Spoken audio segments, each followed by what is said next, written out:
માનવતા પડી મોંઘી। મહેસાણાના એઠોડ પાસે મદદ કરવા જતાં ગાંધીનગરનો વેપારી લૂંટાયો।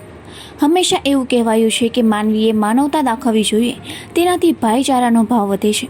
પરંતુ આજકાલનો સમય જોતાં લોકો એકબીજાની મદદ કરતાં પણ ડરતા હોય છે। તો આવો જ એક માનવતાને શરમસાર કરતો કિસ્સો સામે આવ્યો છે। મહેસાણા જિલ્લાના એઠોડ પાસે ગાંધીનગરના એક વેપારી પર મુસાફરના સ્વાંગમાં બેસેલા લૂંટારુઓએ લૂંટ ચલાવી હતી। લૂંટારુઓએ વેપારીને બંધક બનાવી તેના પર રિવોલ્વર તાકી હતી। ત્યારબાદ 20 લાખની રોકડ ભરેલી બેગ અને વેપારીની કાર લઈ ફરાર થયા હતા। હાલ પોલીસે તેમની શોધખોળ ચાલુ કરી છે।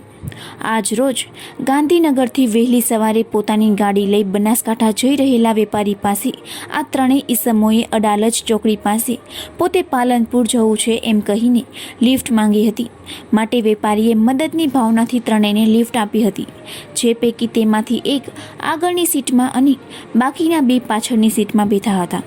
ત્યારબાદ કાર મહેસાણા ફતેપુરા પાસે પહોંચતા તેમાંના એકને ઉલટીનું બહાનું કરી કાર ઊભી રખાવી હતી। ત્યારબાદ તેનું પાકીટ અને પાછળની ડેકીમાં મૂકેલી પૈસાની બેગ તથા કાર લઈ તેઓ ફરાર થયા હતા। હાલ આ ફરાર થયેલા લૂંટારુઓને શોધવા પોલીસે અલગ અલગ દિશામાં તપાસ શરૂ કરી છે।